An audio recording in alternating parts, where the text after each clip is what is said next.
Hello everyone, welcome to तालीम academy. मैं हूं मोहम्मद आमिर सोहेल और आज की वीडियो में हम लोग स्टार्ट करने जा रहे हैं क्लास 12th की फिजिक्स। आज हम क्लास 12th की फिजिक्स का फर्स्ट चैप्टर का कुछ पोर्शन करेंगे। चैप्टर 1 का नेम है इलेक्ट्रिक चार्जेस एंड फील्ड्स। तो इस चैप्टर के अंदर हम लोग इलेक्ट्रिक चार्जेस और उससे जनरेट होने वाले फील्ड्स के बारे में स्टडी करेंगे। ये जो टॉपिक है हमारा इलेक्ट्रिक चार्ज और फील्ड, ये फिजिक्स की इलेक्ट्रोस्टैटिक्स के अंदर आता है। इलेक्ट्रोस्टैटिक साइंस की या फिर कह सकते हैं फिजिक्स की वो ब्रांच है जिसके अंदर हम स्टैटिक चार्जेस से जनरेट होने वाले इफेक्ट्स के बारे में स्टडी करते हैं। क्या कहा मैंने? इलेक्ट्रोस्टैटिक्स फिजिक्स की वो ब्रांच है जिसके अंदर हम स्टैटिक चार्ज से अराइज होने वाले इफेक्ट्स के बारे में स्टडी करते हैं। वो इफेक्ट्स कौन कौन से होते हैं? वो इफेक्ट्स होते हैं जनरेट होने वाले फील्ड्स, फोर्सेस और पोटेंशियल जो स्टैटिक चार्ज से अराइज होते हैं। तो इस तरीके से अगर हम इलेक्ट्रोस्टैटिक्स को डिफाइन करने की कोशिश करें तो इलेक्ट्रोस्टैटिक्स क्या हो जाती है? इलेक्ट्रोस्टैटिक्स हो जाती है study of fields, forces and potentials arising from static charges। यानी कि स्टैटिक चार्जेस से जो भी फील्ड्स, फोर्सेस और पोटेंशियल्स जनरेट होते हैं हम उनके बारे में इस ब्रांच के अंदर स्टडी करते हैं। ठीक है, तो हमें पता होना चाहिए कि स्टैटिक चार्ज कौन सा चार्ज होता है। अभी तो वैसे हमने चार्ज को भी डिफाइन अच्छे से नहीं किया है, चार्ज को हम आगे डिफाइन करेंगे। पहले हमें स्टैटिक का मतलब समझना जरूरी है। तो static means something that does not move और does not change with time. तो स्टैटिक का मतलब ऐसा होता है कि कोई चीज जो मूव ना करे या फिर जिसकी वैल्यू टाइम के साथ चेंज ना हो, उस चीज को हम स्टैटिक कहते हैं।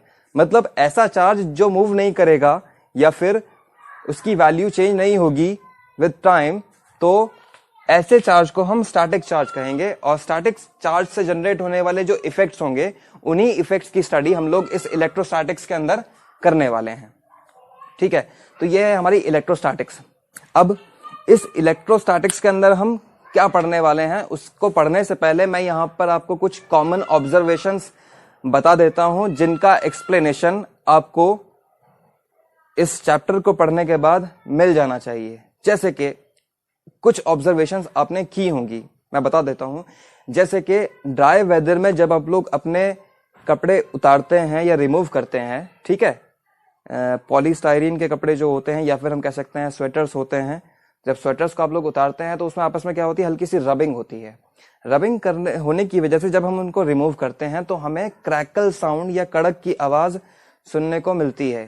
कड़क या चटकने की आवाज हमें सुनने को मिलती है। ठीक है, तो ये क्या हुआ? अजीब सी चीज हुई। तो ये एक फिनोमेना है जिसका जवाब हमें इसको पढ़ने के बाद में मिल जाएगा। ठीक है, या फिर लाइटनिंग आप लोगों ने देखी है। लाइटनिंग होती है, लाइटनिंग मतलब बिजली कड़कती है। बिजली जब कड़कती है तो आपने देखा है स्काई में रोशनी बहुत सारी जनरेट होती है, लाइट जनरेट होती है और साथ ही साथ क्या होता है, नॉइस या आवाज या साउंड जनरेट होता है। ठीक है, तो ये सब कुछ फिनोमेनास की वजह से है। उन्हीं फिनोमेना को हम यहां समझकर इसका एक्सप्लेनेशन ढूंढेंगे। ठीक है, तो इसके बाद में हमें पढ़ना है चार्ज के बारे में या इलेक्ट्रिक चार्ज के बारे में, वो क्या होता है और क्या इसकी हिस्ट्री है, कहां से हमने समझा कि भाई इलेक्ट्रिक चार्ज कोई चीज है और इसके बारे में हमें कैसे समझ में आई बातें। ठीक है, तो हम यही चीजें इसके आगे स्टडी करेंगे। तो हम लोग अब बात करने वाले हैं इलेक्ट्रिक चार्ज के बारे में। तो इलेक्ट्रिक चार्ज कहां से ये टर्म अराइज हुआ या कहां से हमें इसके बारे में समझ मिली, उसके बारे में डिस्कस कर लेते हैं। सबसे पहले जो इस चीज को ऑब्जर्व किया था वो ऑब्जर्व किया था थेल्स ने।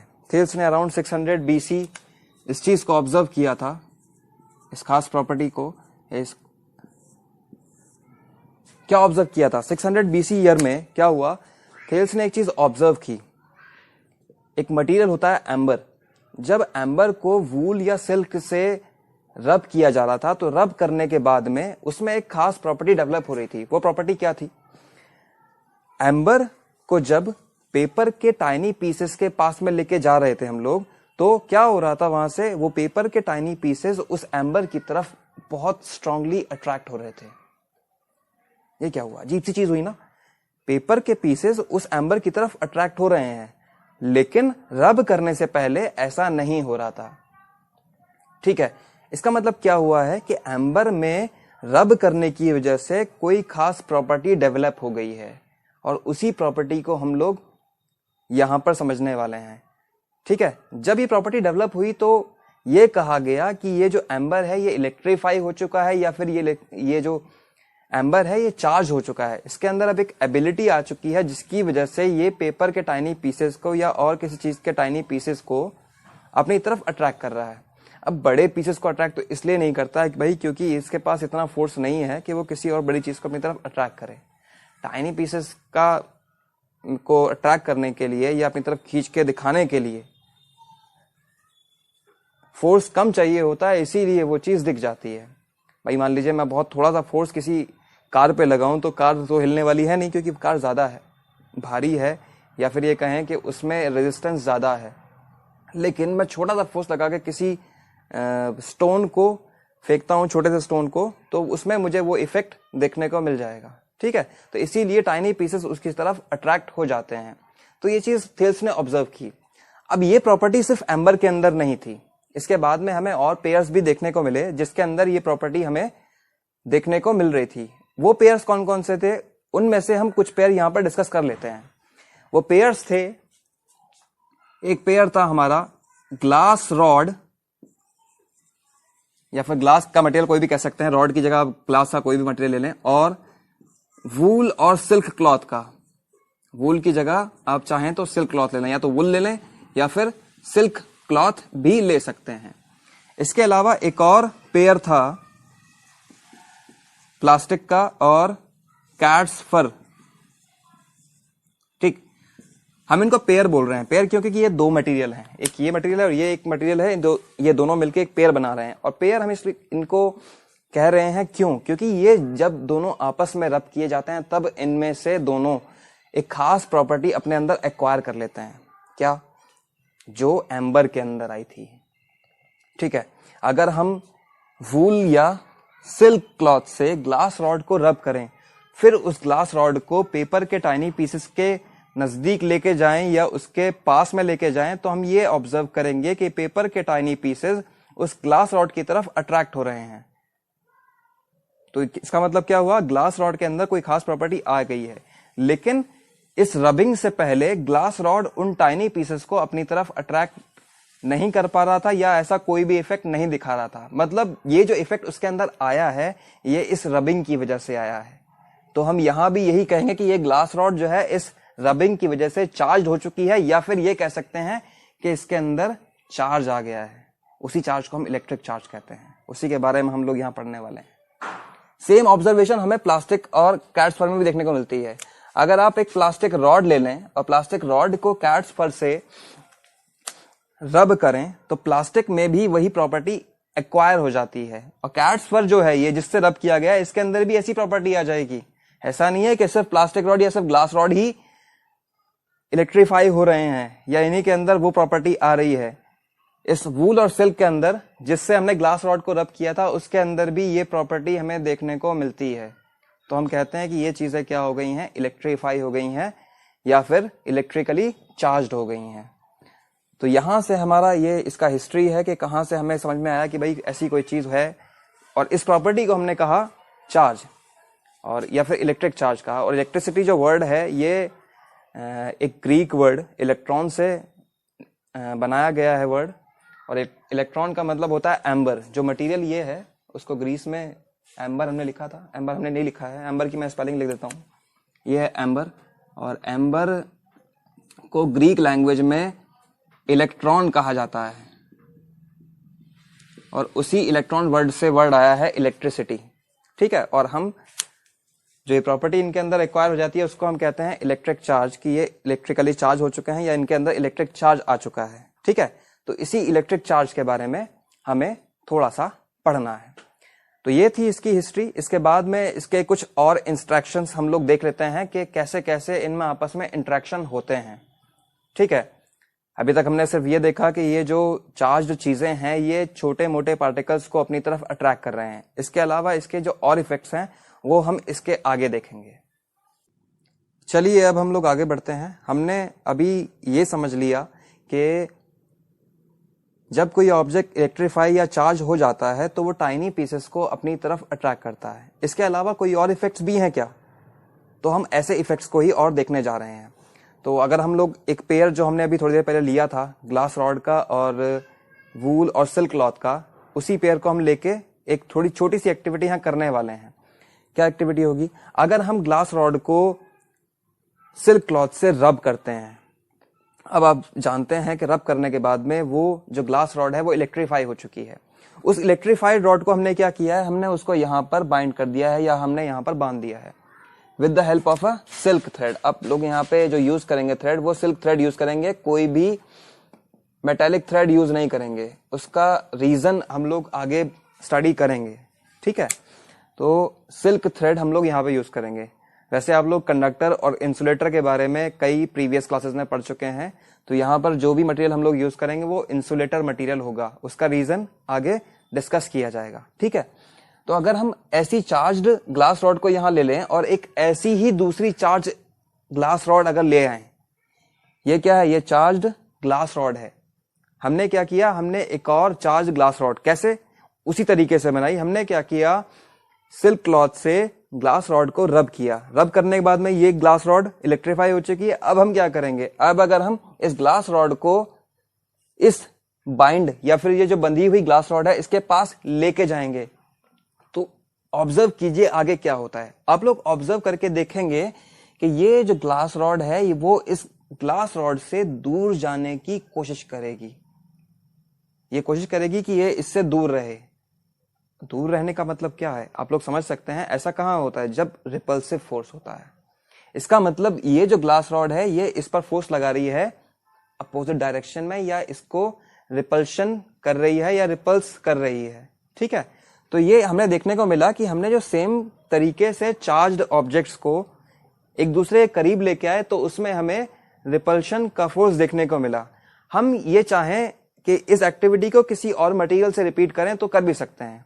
अगर हम इस ग्लास रॉड की जगह प्लास्टिक रॉड ले लें जिसको कैट्स फर से रब किया हुआ हो, और यहां पर भी एक दूसरी प्लास्टिक रॉड ले लें जिसको कैट्स फर से हमने रब किया हुआ हो, तो हम लोग same kind of observation note करेंगे, ठीक है।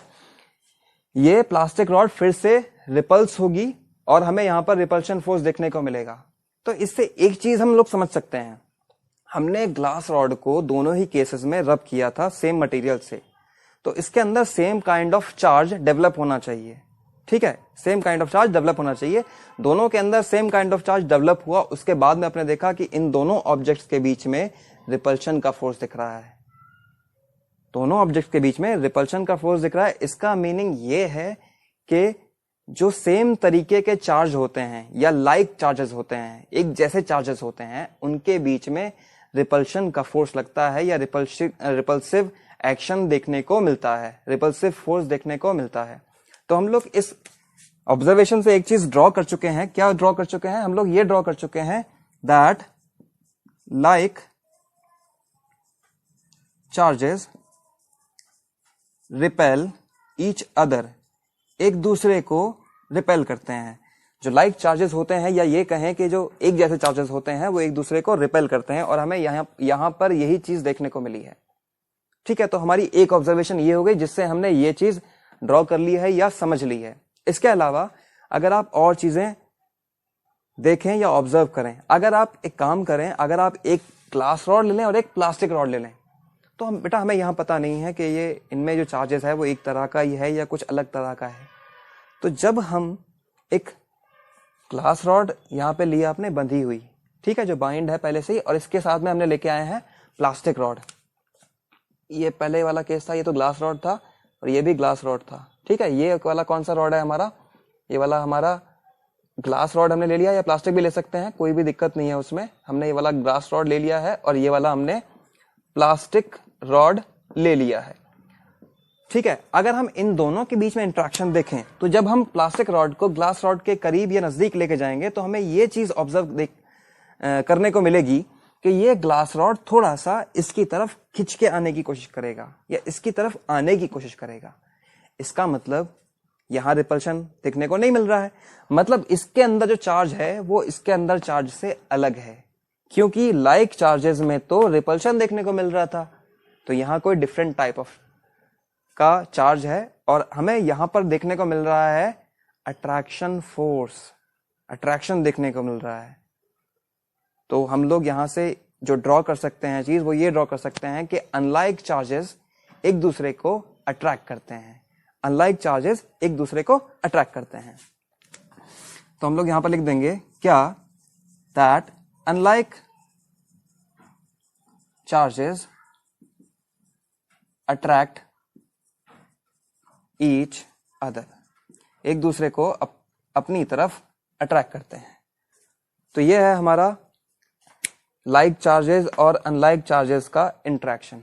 इसके अलावा ईयर्स ऑफ ऑब्जर्वेशन के बारे में बाद में हमने एक चीज ड्रॉ की है, वो चीज हमने ये ड्रॉ की है कि ये जो चार्जेस होते हैं इलेक्ट्रिक चार्ज, ये सिर्फ 2 टाइप्स के होते हैं। ठीक है, ये सिर्फ 2 टाइप्स के होते हैं, इसके अलावा इनका कोई और टाइप नहीं होता है। अब तक हम लोगों ने समझ लिया है कि जो चार्जेस होते हैं वो सिर्फ 2 तरीके के होते हैं, there are only 2 kinds of charges. और वो प्रॉपर्टी जो इन 2 काइंड्स ऑफ चार्जेस में डिफरेंशिएट करे या इनमें अंतर करे या इनको अलग करे एक दूसरे से, उस प्रॉपर्टी को हम लोग कहते हैं पोलैरिटी ऑफ चार्जेस। क्या कहते हैं? पोलैरिटी ऑफ चार्जेस कहते हैं। मैं दोबारा से बता देता हूं या फिर लिख देता हूं यहां बोर्ड पे, क्या कि property that differentiates these 2 kinds of charges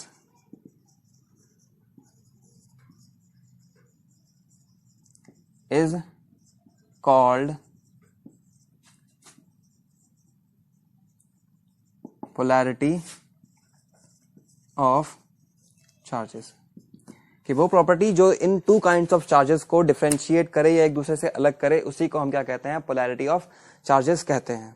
ठीक है, और अब इसके बाद में आपने एक कॉमन ऑब्जर्वेशन देखी थी कि लाइक चार्जेस एक दूसरे को रिपल्स करते हैं और अनलाइक चार्जेस एक दूसरे को अट्रैक्ट करते हैं। इसके अलावा एक चीज और अब लोग ऑब्जर्व करेंगे। क्या ऑब्जर्व करेंगे? कि जैसे हमने ग्लास रॉड को सिल्क क्लॉथ या फिर वूल से रब किया था, रब करने के बाद में ही उसमें ये इलेक्ट्रिफिकेशन हुआ था, ये इलेक्ट्रीफाई ये लोग हुए थे, उसके बाद ही वो अट्रैक्ट करना शुरू किया था बाकी चीजों को। ठीक है, अगर हम इन दोनों ऑब्जेक्ट्स को रब करने के बाद में जब ये इलेक्ट्रीफाई हो चुके हैं, दोनों को साथ में लेके आए और कांटेक्ट में ले आए, तो कांटेक्ट में लेके आने के बाद में आप लोग देखेंगे, फिर अगर आप इनको टाइनी पीसेस के करीब लेके जाएंगे तो ये उन टाइनी पीसेस को अट्रैक्ट नहीं करेंगे, अट्रैक्ट नहीं करेंगे। इसका मतलब क्या होगा? इसका मतलब ये होगा कि जो चार्ज इन्होंने एक्वायर किया था या इकट्ठा किया था वो लॉस्ट हो चुका है, खत्म हो चुका है। हम लोगों ने देखा था कि ग्लास रॉड टाइनी पीसेस को रब करने के बाद में अट्रैक्ट कर रहा था, साथ ही साथ जो सिल्क क्लॉथ जिससे हमने रब किया था वो भी टाइनी पीसेस को अपनी तरफ अट्रैक्ट कर रहा था। लेकिन जब हम इन दोनों को बाद में कांटेक्ट में ले आए तो वो चार्ज लॉस हो गया, वो चार्ज लॉस हो गया। इसके अलावा एक चीज और, जो हमारा सिल्क क्लॉथ था, सिल्क क्लॉथ और ग्लास रॉड, अगर हम इनको एक दूसरे के पास लेके जाते, कांटेक्ट में नहीं लेके आते, सिर्फ पास लेके जाते, तो इन दोनों के बीच में फोर्स देखने को मिलता हमें अट्रैक्शन का। अट्रैक्शन का फोर्स दिखने का मतलब ये है कि ये चार्जेस कैसे हैं? अनलाइक चार्जेस हैं, और अनलाइक चार्जेस हैं। उसके बाद में जब हम इनको कांटेक्ट में लेके आए तो क्या हुआ? चार्ज खत्म हो गया। यानी कि इन 2 अनलाइक टाइप के चार्जेस ने एक दूसरे के इफेक्ट को नलिफाई कर दिया या न्यूट्रलाइज कर दिया या खत्म कर दिया। ठीक है, जो इफेक्ट इनके अंदर डेवलप हुए थे, जो प्रॉपर्टी इनके अंदर डेवलप हुई थी, वो प्रॉपर्टी खत्म हो चुकी है। ठीक है, इससे हमें ये पता चलता है कि ये जो चार्जेस होते हैं अनलाइक टाइप के, सिर्फ हमने 2 टाइप्स के पढ़े हैं, तो अनलाइक टाइप के जो चार्जेस होते हैं वो अगर एक दूसरे के कांटेक्ट में आए तो ये एक दूसरे के चार्ज को खत्म कर देते हैं या न्यूट्रलाइज कर देते हैं। इसीलिए इन चार्जेस को नाम दिया जाता है पॉजिटिव और नेगेटिव। एक चार्ज को बोला जाता है पॉजिटिव और दूसरे टाइप के चार्ज को बोला जाता है नेगेटिव। पॉजिटिव और नेगेटिव लेने का बस लॉजिक यही है कि भाई देखा गया, आप लोगों ने देखा है कि प्लस माइनस के जब नंबर कांटेक्ट में आते हैं तो वो एक दूसरे के इफेक्ट को नलिफाई कर देते हैं या न्यूट्रलाइज कर देते हैं। 1 - 1, एक 1 प्लस का है, एक 1 माइनस का है, कितना हो गया? 0 हो जाएगा। +1 - 1 कितना हो गया? 0 हो गया। तो पॉजिटिव चीज और नेगेटिव चीज एक दूसरे के इफेक्ट को नलिफाई कर देती हैं या खत्म कर देती हैं। इसी लॉजिक को यूज करके इन टू काइंड्स ऑफ चार्जेस को नाम दिया गया पॉजिटिव चार्ज और नेगेटिव चार्ज। एक टाइप के चार्ज को हम लोग बोलते हैं पॉजिटिव और एक टाइप के चार्ज को हम लोग बोलते हैं नेगेटिव। ठीक है, और इसके अलावा क्या होता है, एक चीज और आप लोग समझ लीजिए कि चार्ज आया कहां से।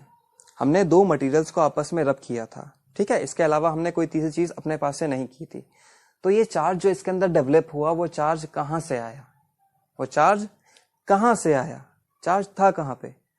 तो इसका जवाब ये है, आप लोग जानते हैं हर टाइप का मटेरियल छोटे छोटे एटम से मिलके बना होता है और हर एटम जो होता है वो न्यूट्रॉन्स, प्रोटॉन्स और इलेक्ट्रॉन से मिलके बना होता है। ठीक है, तो हर एटम के अंदर चार्ज होता है। क्यों? क्योंकि एटम के अंदर होते हैं, ये हमारा एक एटम है मान लीजिए, ठीक है, एटम के अंदर होते हैं प्रोटॉन, न्यूट्रॉन जो उसके न्यूक्लियस पे इकट्ठे होते हैं और बाहर क्या होते हैं, इलेक्ट्रॉन्स बाहर घूम रहे होते हैं अपने अपने ऑर्बिट्स में। मैं सारे नहीं बना रहा हूं, ठीक है। आप लोग जानते हैं कि प्रोटॉन और इलेक्ट्रॉन जो होते हैं वो चार्ज्ड होते हैं, इलेक्ट्रिकली चार्ज होते हैं, जबकि जो न्यूट्रॉन होता है वो इलेक्ट्रिकली न्यूट्रल होता है। ठीक है, तो चार्ज हर मटेरियल के अंदर ऑलरेडी पहले से ही होता है। ठीक है, आप लोग जानते हैं इलेक्ट्रॉन का चार्ज नेगेटिव होता है और प्रोटॉन का चार्ज पॉजिटिव होता है।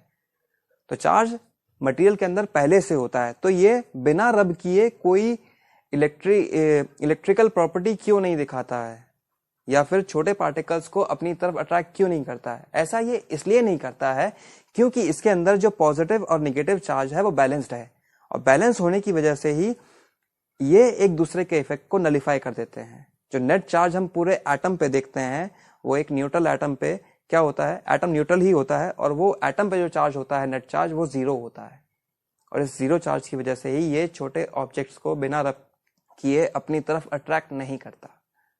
ठीक है, तो ये चीज इसके अंदर है। ठीक, तो हम लोग जानते हैं एटम के अंदर जितने प्रोटॉन्स होते हैं उतने ही न्यूट्रॉन्स होते हैं। मान लीजिए अगर 10 प्रोटॉन्स हैं तो 10 ही न्यूट्रॉन्स, मैंने गलत बोल दिया, 10 ही इलेक्ट्रॉन्स हैं। और इन दोनों को अगर आप चार्ज देखें तो इसका चार्ज हो जाएगा प्लस का 10, इसका चार्ज हो जाएगा माइनस का 10, क्योंकि चार्ज दोनों पे इक्वल होता है और इन दोनों को ऐड करके आ जाएगा 0। इसीलिए इनका इफेक्ट नलिफाई हो जाता है और ये तब तक किसी छोटे पार्टिकल्स को या टाइनी पार्टिकल्स को अपनी तरफ अट्रैक्ट नहीं करते हैं। और रब करने के बाद में इनमें क्या होता है, रब करने के बाद क्या होता है, आप लोग जानते हैं मटेरियल्स में कुछ मेटल्स होती हैं और इलेक्ट्रॉन्स जो है मेटल्स में और नॉन मेटल्स में भी न्यूक्लियस के चारों तरफ चक्कर लगाते हैं और इलेक्ट्रॉन्स जो होते हैं सबसे लास्ट ऑर्बिट वाले वो उससे लूजली कनेक्टेड रहते हैं एटम से। किससे? एटम से लूजली कनेक्टेड रहते हैं और इसीलिए मेटल्स में जो लास्ट ऑर्बिट वाले इलेक्ट्रॉन्स होते हैं वो इतने लूजली कनेक्टेड रहते हैं कि वो चाहें तो विद इन मेटल की boundary, with in material boundary आराम से मूव कर सकते हैं।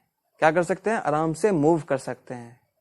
ठीक है, तो लूजली कनेक्टेड जो इलेक्ट्रॉन्स होते हैं रब करने की वजह से वो एक मटेरियल से दूसरे मटेरियल में पहुंच जाते हैं, एक मटेरियल से दूसरे मटेरियल में पहुंच जाते हैं। तो अब हम देखते हैं दो मटेरियल के बीच में क्या होता है। हमने दो मटेरियल देखे, एक मटेरियल को हम बोल देते हैं मटेरियल 1 और एक मटेरियल को हम लोग बोलते हैं मटेरियल 2। तो ये हो गया हमारा मटेरियल 1 और ये हो गया हमारा मटेरियल 2। आप लोग देखेंगे कि जितने इसमें प्रोटॉन्स थे उतने ही इसमें इलेक्ट्रॉन्स थे। प्रोटॉन को हम पॉजिटिव बोलते हैं और इलेक्ट्रॉन को हम नेगेटिव बोलते हैं। प्रोटॉन को हम लोग पॉजिटिव बोलते हैं, इलेक्ट्रॉन को हम लोग नेगेटिव बोलते हैं। जितने इसके अंदर प्रोटॉन थे उतने ही इलेक्ट्रॉन थे, जिसकी वजह से इसके ऊपर नेट चार्ज कितना था? 0 था। नेट चार्ज कितना था? 0 था। इसके ऊपर भी नेट चार्ज 0 था। लेकिन जब हमने रब किया तो जो लूजली कनेक्टेड इलेक्ट्रॉन्स थे वो एक मटेरियल से निकल के दूसरे मटेरियल में पहुंच गए। तो मान लीजिए हमने कहा कि मटेरियल 2 से कुछ इलेक्ट्रॉन्स निकल के मटेरियल 1 तक पहुंच चुके हैं। अब अगर आप देखें तो यहां पर जितने प्रोटॉन्स थे, इलेक्ट्रॉन्स उतने ही थे और अब कुछ एक्स्ट्रा इलेक्ट्रॉन्स भी आ गए हैं, यानी कि इलेक्ट्रॉन्स अब यहां पर ज्यादा हो गए हैं। तो निगेटिव चीज यहां पर ज्यादा है और अगर आप इन दोनों का सम निकालेंगे तो वो एक निगेटिव चीज ही या निगेटिव वैल्यू ही आएगी। मतलब ये जो अब मटेरियल है ये निगेटिवली चार्ज हो चुका है। और अगर आप इस तरफ देखें तो यहां पर प्रोटॉन और इलेक्ट्रॉन इक्वल थे। जब इलेक्ट्रॉन यहां से कुछ चले गए, इसका मतलब अब इलेक्ट्रॉन्स कम हो चुके हैं। प्रोटॉन्स पहले जितने थे उतने ही हैं, अब इलेक्ट्रॉन्स कम हो चुके हैं। इसका मतलब इसमें अब पॉजिटिव चार्ज का एक्सेस है या ज्यादा है, इसीलिए ये जो होगा हमारा ऑब्जेक्ट ये पॉजिटिवली चार्ज्ड होगा और ये वाला निगेटिवली चार्ज हो जाएगा। तो इस तरीके से हम लोग देखते हैं कि जब हम दो मटेरियल्स को रब करते हैं तो उसमें किस तरीके का इंटरेक्शन होता है। और इन चार्जेस को पहले जब हमने नाम दिए कि कौन से चार्ज को हम लोग पॉजिटिव कहेंगे, कौन से चार्ज को नेगेटिव कहेंगे, तो स्टार्टिंग में कन्वेंशन ही मानना पड़ा, क्योंकि हम नाम रख रहे हैं तो हम जिसको चाहे जो चाहे नाम दे सकते हैं। तो हमने ग्लास रॉड को नाम दिया पॉजिटिव, कि ग्लास रॉड पे जो चार्ज एक्वायर होता है उसको हम पॉजिटिव चार्ज कहते हैं, और जो प्लास्टिक रॉड पे चार्ज एक्वायर होता है उसको हम नेगेटिव चार्ज कहते हैं। ठीक है, ये बहुत पुरानी बात है। तो इस सब से हमने चार्ज का जो रिलेशन है वो स्टैब्लिश कर लिया और हमने ये समझ लिया कि कोई मटेरियल पहले इलेक्ट्रिकली न्यूट्रल क्यों होता है और बाद में रब करने के बाद में उसमें इलेक्ट्रिकल प्रॉपर्टीज कहाँ से आ जाती हैं। वो कहीं से नहीं आती हैं, बस वो चार्ज जो है उसके अंदर अनबैलेंस हो जाता है और एक चार्ज इफेक्टिव हो जाता है और उसकी वजह से वो चार्ज्ड मटेरियल की प्रॉपर्टीज दिखाता है। ठीक है, तो इस तरीके से हमने समझ लिया कि इसमें पूरा क्या क्या प्रोसेस होती है। इसके बाद में हम लोग पढ़ेंगे इन चार्ज की प्रॉपर्टीज। अब हम एक डिवाइस को पढ़ने जा रहे हैं जिस डिवाइस की मदद से हम लोग ये पता कर सकते हैं कि किसी ऑब्जेक्ट पे चार्ज है या नहीं है। उस डिवाइस को मैं आपके सामने बना देता हूं, उसकी बेसिक स्ट्रक्चर बना दे रहा हूं। उस डिवाइस का नाम है इलेक्ट्रोस्कोप। इलेक्ट्रोस्कोप वो डिवाइस है जिसकी मदद से आप लोग ये पता कर सकते हैं कि किसी ऑब्जेक्ट पे चार्ज है या नहीं है। इसमें होता क्या है, इसमें एक मेटल की रॉड ली जाती है और उसका थोड़ा सा पोर्शन एक बॉक्स के अंदर बंद कर दिया जाता है। जो पोर्शन बॉक्स में के अंदर बंद कर दिया जाता है उसके अंदर एक गोल्ड लीफ या गोल्ड की लीफ यूज की जाती है। ठीक है, इसीलिए इस इलेक्ट्रोस्कोप का नाम भी होता है गोल्ड लीफ इलेक्ट्रोस्कोप। क्या नाम होता है? Gold leaf electroscope. तो यहां पर गोल्ड लीफ कुछ नहीं है। गोल्ड लीफ क्या है? गोल्ड के मटेरियल की जो है वो बारीक लेयर या फिर ये कह सकते हैं थिन शीट होती है जो इस एंगल पे मोड़ के इसके अंदर रख दी जाती है। ठीक है, और इसके ऊपर एक मेटल की नॉब रख दी जाती है थोड़ी सी मोटी, जिसपे हम टच करेंगे उस ऑब्जेक्ट को, जिस ऑब्जेक्ट पे हमें पता करना है कि चार्ज है या नहीं है या कितना ज्यादा है। तो जब हम उस चार्ज ऑब्जेक्ट को इस मेटल की नॉब पे टच करते हैं तो इस मेटल की नॉब से चार्ज कनेक्ट होके नीचे आता है, यहां से आकर इस पे पहुंच जाता है और वो चार्ज इसके ऊपर डिस्ट्रीब्यूट हो जाता है। तो जो भी चार्ज था, चार्ज तो एक ही टाइप का था, दो टाइप का चार्ज तो यहाँ पे था नहीं।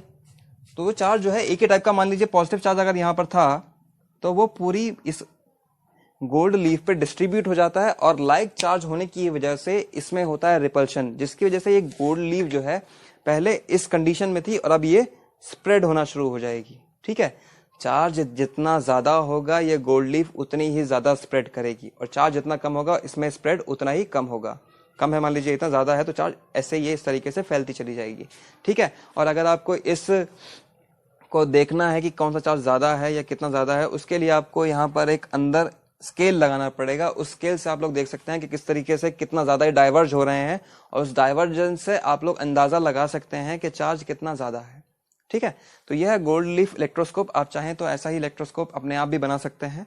ठीक है, उसके लिए आपको एक मटेरियल की या मेटल की शीट लेनी पड़ेगी और ये कुछ मेटल का पाइप लेना पड़ेगा, ये आपको नॉन मेटल का बनाना पड़ेगा। ठीक है, और यहाँ एक मेटल की नॉब लगा दीजिएगा। इस तरीके से आप इस डिवाइस को बना सकते हैं। ठीक, तो ये है हमारा इलेक्ट्रोस्कोप। अब दो क्वेश्चन ऐसे हैं जो हमने अधूरे छोड़ दिए हैं। वो क्वेश्चन कोई एक्सरसाइज के क्वेश्चन नहीं है, जो क्वेश्चन हमने कुछ यहाँ पर बातें की थी उनसे वो क्वेश्चंस अराइज होते हैं। वो क्वेश्चंस क्या हैं? आपने देखा था, मैंने आपसे कहा था कि ग्लास रॉड को जब आप बाइंड करें या बांध के टांगें तो आप क्या करें, उसको एक नॉन मटेरियल या फिर सिल्क थ्रेड से बांध के बाइंड करें या फिर टांग दें, उसको हैंग कर दें। ठीक है, और मैंने जब कहा कि आपको इलेक्ट्रोस्कोप में एक मेटल का कोई पीस लेना है और उसके ऊपर मेटल की नॉब लगानी है, तो मैंने यहाँ क्यों कहा कि यहाँ मेटल लेना है, वहां नॉन मेटल लेने के लिए क्यों कहा गया और यहाँ पर मेटल लेने के लिए क्यों कहा गया, इसका रीजन है। ठीक है, अगर आप जो आपने ग्लास रॉड लिया था रब करके, किससे, सिल्क क्लॉथ से, ये मान लीजिए वो सिल्क क्लॉथ है जिससे इसको रब किया था, तो आप जानते हैं कि ग्लास रॉड पे चार्ज आया होगा पॉजिटिव, इस पे चार्ज आया होगा नेगेटिव। ठीक है, अगर आप इन दोनों को या ऐसे कोई भी दो मटेरियल्स को जो इलेक्ट्रिकली चार्ज थे, अपोजिट चार्ज था उन पे, एक पे चार्ज पॉजिटिव हो एक पे चार्ज नेगेटिव हो, अगर आप उन ऑब्जेक्ट्स को थ्रू अ मेटल वायर या कहूं कॉपर वायर के थ्रू, कॉपर एक अच्छा मटेरियल है इस एक्सपेरिमेंट को करने के लिए, तो आप कॉपर वायर यूज कर सकते हैं। तो अगर आप कॉपर के थ्रू इसको कनेक्ट करते हैं तो क्या होगा, उस कनेक्ट करने के बाद में आप जब इसको हटाएंगे और फिर आप इनमें प्रॉपर्टी देखेंगे तो इनका चार्ज खत्म हो जाता है। चार्ज खत्म क्यों हुआ, ऐसा तो पहले भी हुआ था ना जब हमने डायरेक्टली कनेक्ट किया था। डायरेक्टली कनेक्ट करने का मतलब क्या था, चार्ज एक ऑब्जेक्ट से दूसरे ऑब्जेक्ट में फ्लो हो गया था। ठीक है, तो यहां भी वही काम हुआ है, चार्ज जो था एक ऑब्जेक्ट से दूसरे ऑब्जेक्ट में फ्लो हो चुका है और इस तरीके से इन्होंने एक दूसरे के इफेक्ट को न्यूट्रलाइज या नलिफाई कर दिया है। ठीक है, इसकी जगह अगर हम कोई नॉन मेटल या फिर सिल्क का वायर ले लेते तो हम देखते कि अगर हम इनको कनेक्ट करके फिर हटाते हैं, फिर ऑब्जर्व करते हैं, तो इनकी प्रॉपर्टीज कहीं नहीं जाती। जैसी इनकी प्रॉपर्टीज रहती हैं पहले, वैसी ही प्रॉपर्टीज बाद में भी रहती हैं। ठीक है, तो इससे मतलब ये चलता है पता कि चार्ज को इस मटेरियल ने फ्लो नहीं होने दिया। ठीक है, तो एक मटेरियल जो चार्ज को अपने थ्रू आसानी से फ्लो करने देता है या उसको एक पैसेज प्रोवाइड कराता है अपने से फ्लो करने के लिए, रास्ता देता है अपने से फ्लो करने के लिए, उसको हम कहते हैं कंडक्टर। कंडक्टर क्या करता है, it provides passage for the charge to flow through them, ये अपने आप से चार्ज को फ्लो कराने के लिए पैसेज प्रोवाइड कराता है। दूसरी तरफ मटेरियल होता है इंसुलेटर।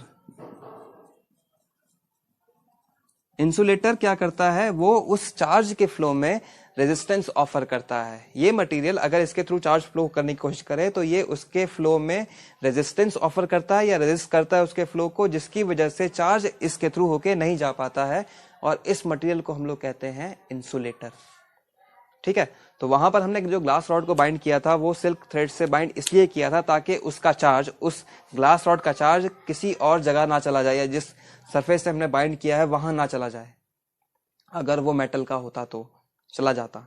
ठीक है, और हमने यहाँ जो मेटल नॉब और मेटल का पीस लिया था इलेक्ट्रोस्कोप में, वो इसलिए लिया था ताकि जैसे ही हम उस ऑब्जेक्ट को मेटल नॉब पे टच करें वो चार्ज उसके थ्रू फ्लो होके अंदर पहुंच जाए और गोल्ड लीफ तक पहुंच जाए या फिर उस लीफ तक पहुंच जाए, और वहां पर चार्ज पहुंचने के बाद में उसमें आपको डाइवर्जेंस देखने को मिलता। ठीक है, तो इसीलिए हमने यहाँ पर ये दो टाइप के मटेरियल्स यूज किए थे, एक होता है कंडक्टर, एक होता है इंसुलेटर। ठीक है, तो ये जो मोस्टली हमारे आसपास मटेरियल्स होते हैं वो इन दोनों कैटेगरीज में ही फॉल करते हैं। कुछ मटेरियल्स ऐसे भी हैं जो इन दोनों से बाहर पड़ जाते हैं। कंडक्टर्स कौन कौन से होते हैं, मोस्टली जितनी मेटल्स भी होती हैं, जितनी भी मेटल्स होती हैं मोस्टली मेटल्स कंडक्टर होती हैं, और ह्यूमन बॉडी जो है या एनिमल्स की बॉडी जो है वो भी कंडक्टर होती है। इसके अलावा भी बहुत सारी चीजें हैं जो कंडक्टर होती हैं। ठीक है, आपने देखा है सॉल्यूशन होते हैं सॉल्ट्स के, केमिस्ट्री में आप लोग देखते हैं जो आयनिक सॉल्यूशंस होते हैं वो भी क्या होते हैं, कंडक्टर होते हैं, क्योंकि उसके अंदर आयंस फ्लो करके इलेक्ट्रिसिटी के को पैसेज प्रोवाइड कराती हैं। ठीक है, इंसुलेटर मटेरियल्स कौन से होते हैं, मोस्टली नॉन मेटल्स और प्लास्टिक के जितने भी ऑब्जेक्ट्स होते हैं ये सब क्या होते हैं, ये इंसुलेटर्स होते हैं। तो ये कुछ एग्जांपल्स हैं कंडक्टर के और इंसुलेटर के। ठीक है, तो ये हो गया हमारा कंडक्टर और इंसुलेटर। अब हम लोग आते हैं अपने नेक्स्ट टॉपिक पे। नेक्स्ट टॉपिक है हमारा ग्राउंडिंग और अर्थिंग। ये चीज क्या होती है, ग्राउंडिंग का मतलब है किसी चीज को ग्राउंड से कनेक्ट कर देना या अर्थ से कनेक्ट कर देना, ये है ग्राउंडिंग और अर्थिंग। इसका यूज क्या होता है, आप लोग जानते हैं कि अर्थ जो है एक कंडक्टर होती है, अगर नहीं जानते हैं तो समझ लीजिए कि अर्थ क्या होती है, कंडक्टर होती है। ठीक है, तो इसमें क्या होगा कि अगर आप किसी चार्ज्ड ऑब्जेक्ट को, मान लीजिए ये चार्ज ऑब्जेक्ट है, इस पे मान लीजिए चार्ज है, इस चार्ज ऑब्जेक्ट को आप किसी कंडक्टर वायर के थ्रू अर्थ से कनेक्ट कर दें, यानी कि अर्थ में अंदर तक कनेक्ट कर दें, तो क्या होगा, इससे जो चार्ज होगा वो चार्ज इस कॉपर वायर के थ्रू फ्लो होके या मटेरियल वायर के थ्रू होके अर्थ के अंदर चला जाएगा और ये जो मटेरियल होगा ये डिस्चार्ज हो जाएगा, इस पे द चार्ज गायब हो जाएगा। इसी प्रोसेस को कहते हैं अर्थिंग। ये प्रोसेस थोड़ी सी इंपॉर्टेंट है। इंपॉर्टेंट क्यों है? क्योंकि इसका use as a safety measure हमारे हाउसहोल्ड में किया जाता है या फिर बिल्डिंग्स में किया जाता है। कैसे? हम लोग क्या करते हैं, हम लोग अर्थ के अंदर, अर्थ में गड्ढा खोद के, ठीक है, डिग करके वहां पर एक मेटल की प्लेट लगा देते हैं और उस मेटल की प्लेट को थिक वायर्स के थ्रू बिल्डिंग में ले आया जाता है। आप लोगों ने देखा होगा आपके घर में जो सॉकेट्स होते हैं, उन सॉकेट्स में 3 पिन्स होती हैं। उसमें 2 पिन्स जो होती हैं वो एक लाइव वायर के लिए होती है और एक न्यूट्रल वायर के लिए होती है, और जो आपने 3rd पिन देखी है जो टॉप पे होती है, वो पिन होती है ग्राउंडिंग के लिए। तो ये वायर जो है ये उसी पिन तक पहुंच जाता है। ठीक, तो होता क्या है, हमारे जितने एपरेटस होते हैं, उन एपरेटस जिनकी बॉडी मेटालिक होती है, जैसे मान लीजिए आयरन है या फिर रेफ्रिजरेटर है, उसमें जो होती है उनकी बॉडी, मेटालिक बॉडी, एक वायर के थ्रू इस से कनेक्ट कर दी जाती है, इस वाली वायर से कनेक्ट कर दी जाती है। क्यों कनेक्ट कर दी जाती है? कभी कभी क्या होता है, एपरेटस के अंदर ही अंदर लाइव वायर टूट जाती है, या वायर टूटने की वजह से, या वायर के जो कवर होता है वो कवर अगर मान लीजिए थोड़ा खराब हो गया है, तो वो कवर जो कांटेक्ट होता है उस वायर और उस मेटालिक बॉडी के बीच में बन जाता है, यानी कि अब उस मेटालिक बॉडी से भी करंट फ्लो हो सकती है। तो अगर आप उस मेटालिक बॉडी को टच करेंगे तो आपको इलेक्ट्रिक शॉक फील होगा, दिक्कत हो जाएगी। इससे तो हो सकता है कि डेथ भी हो जाए। ठीक है, तो इस चीज को हमें अवॉइड करना चाहिए। तो उसको अवॉइड करने के लिए हम लोग क्या करते हैं, क्या किया जाता है, जब वो वायर मेटल की बॉडी से कनेक्ट करके हमने इस वायर से कनेक्ट कर दी, तो क्या होगा, अगर मान लीजिए ऐसा इलेक्ट्रिसिटी का कोई लीकेज होता है, तो क्या होगा, वो इलेक्ट्रिसिटी बॉडी से हमारी बॉडी में ना जाके सीधे सीधे इस कॉपर की वायर से, थिक वायर से होके ग्राउंड के अंदर चली जाएगी और हमें इलेक्ट्रिक शॉक नहीं लगेगा। हमें इलेक्ट्रिक शॉक नहीं लगेगा क्योंकि हमारी बॉडी का रेजिस्टेंस ज्यादा होता है, इसका रेजिस्टेंस कम होगा, इसीलिए मोस्ट ऑफ द करंट इस वायर से फ्लो होकर निकल जाएगी और हमें इलेक्ट्रिक शॉक फील नहीं होगा, हम लोग बच जाएंगे।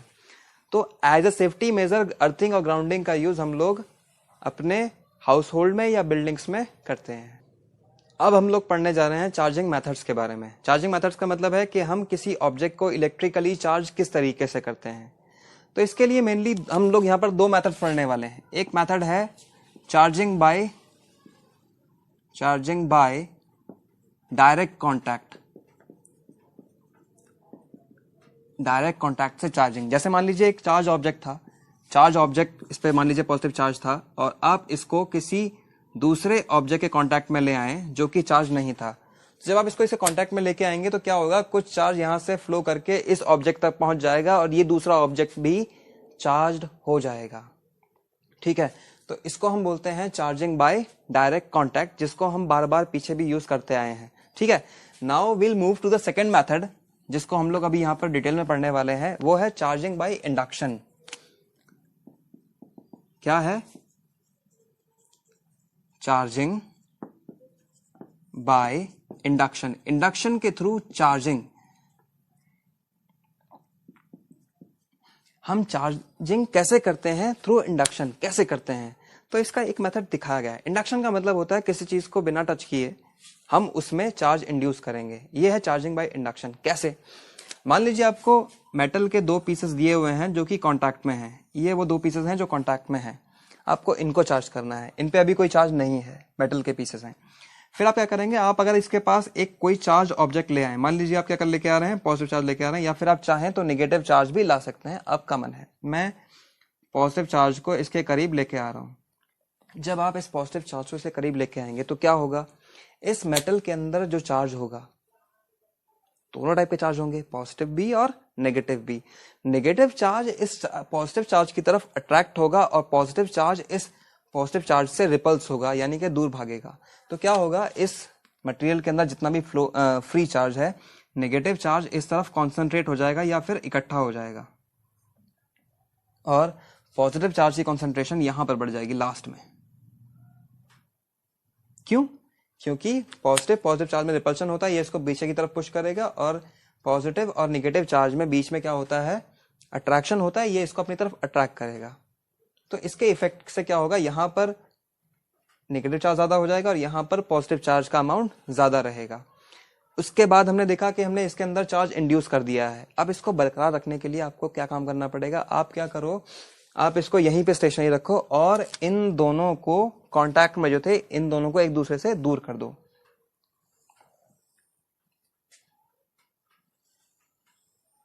आपने इन दोनों को एक दूसरे से दूर किया तो नेगेटिव चार्ज यहां पर बना हुआ है और पॉजिटिव चार्ज यहां बना हुआ है।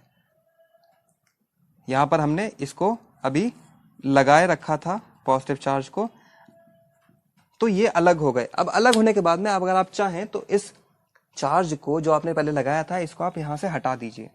जब आप यहां से चार्ज हटा देंगे तो अब ये चार्ज दोबारा से रिडिस्ट्रीब्यूट नहीं हो पाएगा। यहां पर अगर हम इसको हटा देते तो ये चार्ज दोबारा से रिडिस्ट्रीब्यूट हो जाता है और ये चीज जैसे ही पहले थी ऑलरेडी वैसे ही हो जाती। हमने इनको दूर किया और अगर हमने अब इसको हटा दिया यहाँ से तो नेगेटिव चार्ज यहीं पर रह जाएगा, पॉजिटिव चार्ज यहीं पर रह जाएगा, और ये दोनों के दोनों ऑब्जेक्ट्स हमारे चार्ज हो चुके हैं। ये वाला पॉजिटिवली चार्ज हो चुका है और ये वाला नेगेटिवली चार्ज हो चुका है। इस तरीके से हमने इंडक्शन करके इनके अंदर चार्ज डेवलप किया है। इंडक्शन का मतलब होता है कोई चीज किसी ऑब्जेक्ट के अंदर पहले से ही होती है, हम उसको बस निकाल के बाहर करते हैं या बाहर निकाल के लाते हैं। तो इस तरीके से हमने इन ऑब्जेक्ट्स को चार्ज किया है थ्रू इंडक्शन। इसी इंडक्शन से हम एक चीज और समझ सकते हैं, जो हमारा चार्ज्ड ऑब्जेक्ट था वो टाइनी पीसेस को अपनी तरफ अट्रैक्ट कैसे कर रहा था, हम उस बात को भी यहां बड़े आसानी से समझ सकते हैं। चार्जिंग का अगर आप कोई एक्सपेरिमेंट करना चाहें तो आप ये भी कर सकते हैं। आप क्या करें, एक कॉम्ब ले लें, प्लास्टिक का कॉम्ब, उसको आप अपने ड्राई हेयर पे रब करें। ड्राई हेयर पे कीजिएगा, वेट हेयर पे नहीं कीजिएगा। ड्राई हेयर पे करने के बाद में अगर आप उस प्लास्टिक के कॉम्ब को पेपर के टाइनी पीसेस के पास में लेके जाएंगे तो टाइनी पीसेस उसकी तरफ अट्रैक्ट होते हैं और खिंच के ऊपर आ जाते हैं। ठीक है, तो ये यहाँ क्या है, ये कॉम्ब चार्ज्ड है। ठीक है, तो ये चार्ज है और चार्ज होने के बाद में इसने उन पीसेस को अपनी तरफ अट्रैक्ट कैसे किया, हम लोग ये समझेंगे कैसे किया।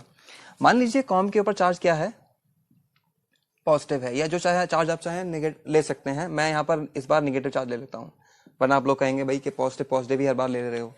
ठीक है, तो फिर हमने यहाँ पे क्या दिया, एक पेपर का पीस लिया। पेपर का पीस मैं यहाँ थोड़ा बड़ा बना दे रहा हूँ। बड़ा इसलिए बना रहा हूँ क्योंकि आपको इस वीडियो में फिर दिखेगा नहीं। ठीक है, तो होगा क्या, जब आप इस कॉम्ब को इस पेपर के छोटे से पीस के पास में लेके जाओगे तो जो इसके अंदर चार्ज होगा वो दोबारा से रिडिस्ट्रीब्यूट होगा। क्या होगा, नेगेटिव चार्ज यहाँ होने की वजह से इस साइड में पॉजिटिव चार्ज की कंसंट्रेशन बढ़ जाएगी और इस साइड में नेगेटिव चार्ज की कंसंट्रेशन बढ़ जाएगी। ठीक है, अब इसमें इंट्रैक्शन क्या होगा, इस नेगेटिव और इस पॉजिटिव चार्ज के बीच में अट्रैक्शन होगा और इस नेगेटिव और इस नेगेटिव चार्ज के बीच में रिपल्शन होगा। ठीक है, अब करीब वाला जो है वो ये ज्यादा है, इसीलिए इनका जो फोर्स होगा वो इन दोनों के फोर्स से ज्यादा होगा। तो यानी कि इफेक्टिव हमें क्या देखने को मिलेगा, इफेक्टिव हमें ये देखने को मिलेगा कि ये जो ऑब्जेक्ट है, ये जो पेपर का पीस है, ये इस कॉम्ब की तरफ अट्रैक्ट होगा और इसकी तरफ खिंच के आ जाएगा। ठीक है, इसी तरीके से जो है आप देखते हैं कि कैसे कोई चार्ज ऑब्जेक्ट छोटे मोटे पीसेस को अपनी तरफ कैसे लिफ्ट कर लेता है या कैसे अपनी तरफ अट्रैक्ट कर लेता है। ठीक है, तो आपको अब इसका भी जवाब मिल गया होगा। अब हम लोग चार्ज की बेसिक प्रॉपर्टीज पढ़ने वाले हैं। हम लोग यहाँ पर पढ़ने वाले हैं बेसिक प्रॉपर्टीज ऑफ चार्ज।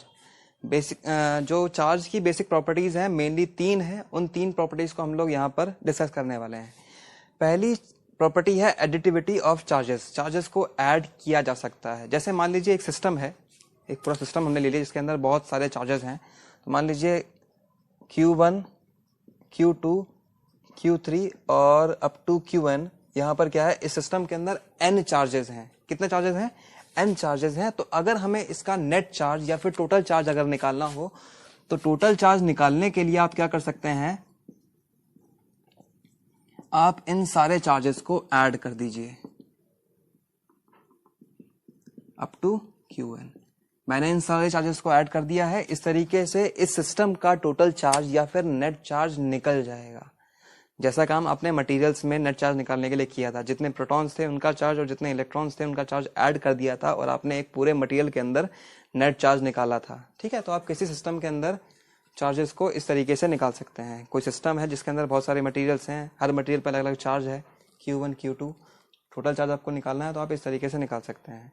इस एडिशन में आपको एक बात का ध्यान रखना पड़ेगा कि आपको चार्ज के प्रॉपर साइंस लेने पड़ेंगे। जो चार्ज पॉजिटिव है उनको पॉजिटिव लें और जो चार्ज नेगेटिव है उनको नेगेटिव लेना पड़ेगा।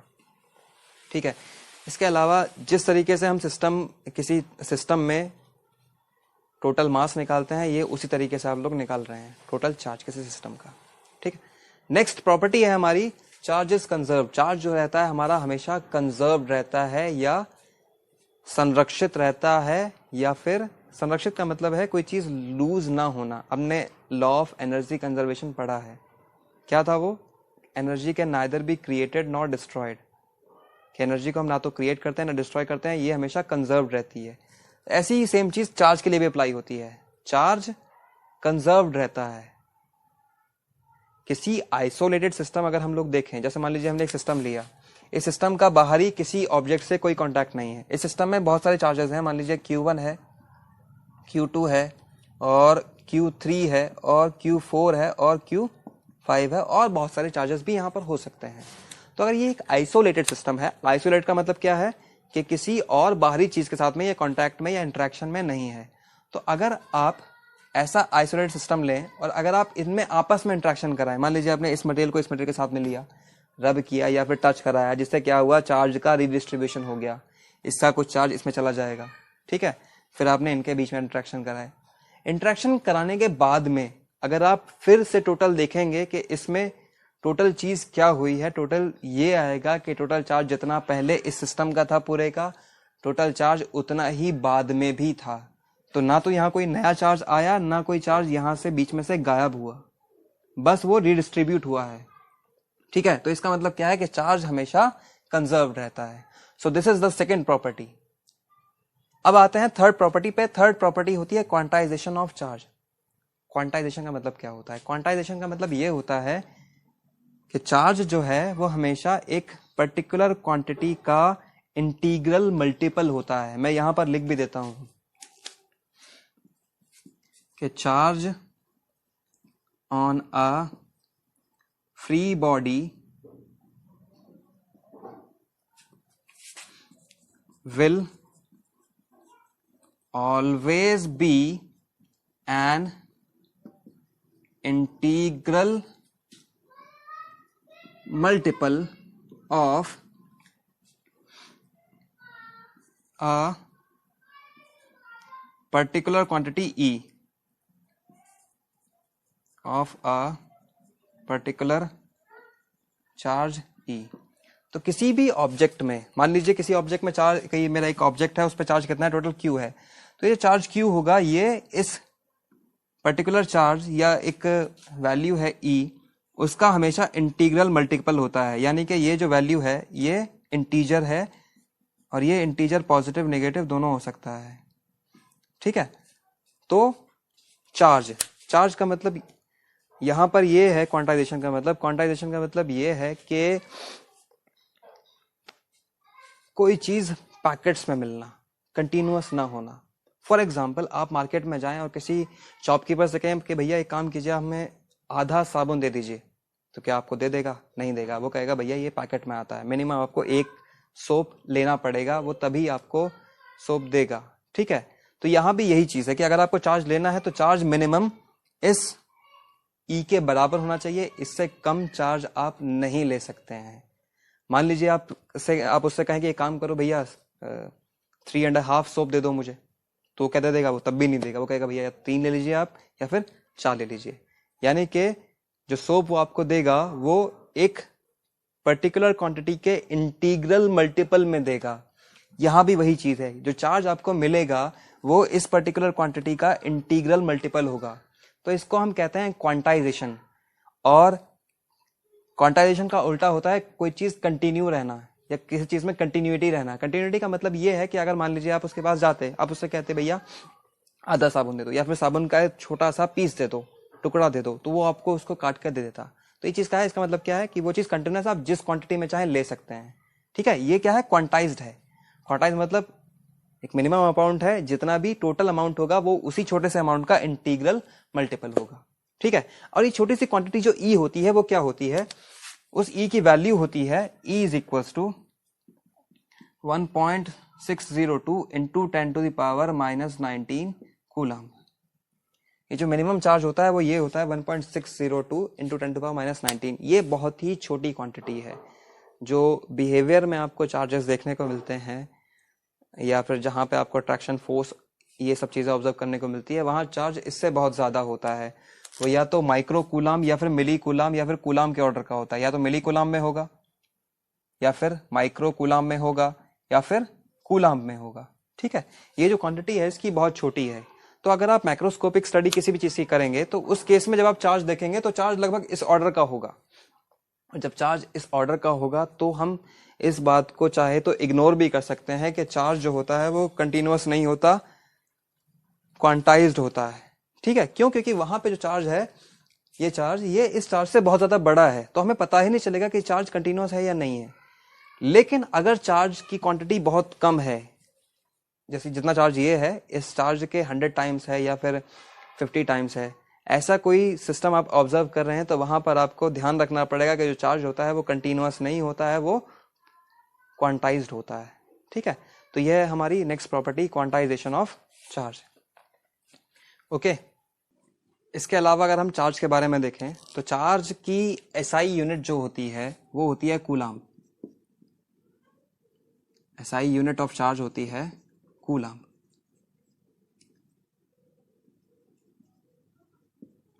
ठीक, चार्ज एक स्केलर क्वांटिटी होती है। स्केलर मतलब इसकी कोई डायरेक्शन नहीं होती, सिर्फ मैग्नीट्यूड होता है। और अगर हम चाहें कि 1 कूलाम जो हमने यहाँ यूनिट डिफाइन किया है उसको डिफाइन करें, तो 1 कूलाम को हम लोग डिफाइन करते हैं इन टर्म्स ऑफ करंट। आप लोग जानते हैं कि जो करंट का फॉर्मूला होता है, करंट का फॉर्मूला क्या होता है, आप लोग लिखते हैं current I is equals to Q upon T, क्योंकि करंट को कहा जाता है rate of flow of charge. तो अगर आप 1 कूलाम चार्ज को डिफाइन करने की कोशिश करें तो 1 कूलाम कब आएगा यहाँ पर, 1 कूलाम यहाँ पर तब आएगा जब I और T दोनों के दोनों 1 होंगे। तो हमने क्या किया, I को एज्यूम कर लिया 1 एम्पियर और T को एज्यूम कर लिया 1 सेकेंड। तो 1 इंटू 1 इज इक्वल टू क्या हो गया Q, और Q इज इक्वल टू क्या हो गया 1 कूलाम। तो इससे हम लोग डिफाइन कर सकते हैं 1 कूलाम चार्ज को। 1 कूलाम चार्ज वो चार्ज होता है जो किसी कंडक्टर से जिसमें 1 एम्पियर की करंट फ्लो हो रही हो 1 सेकंड में फ्लो होता है। ठीक है, और इसको हम कैसे कहेंगे, हम कहेंगे the charge flowed through a conductor which is carrying a current of 1 ampere in 1 second is called 1 coulomb. आज की क्लास में इतना ही होगा, इसके आगे की चीज़ें हम नेक्स्ट क्लास में करेंगे। और जो फिजिक्स के नोट्स हैं आपको मैं डिस्क्रिप्शन में डाल दिया करूँगा, अभी नहीं डाल रहा हूँ, 2-3 क्लास के बाद मैं नोट्स डाल दूँगा। अभी आप इनके ही रफ नोट्स बनाइए और आपको मेरे hand written notes next video के डिस्क्रिप्शन लिंक में मिल जाएंगे। ठीक है, आप लोग लगातार पढ़ते रहिए, और अगर आप कोई वीडियो पसंद आई है तो वीडियो को लाइक कर दीजिए, शेयर कर दीजिए और चैनल को सब्सक्राइब कर दीजिए।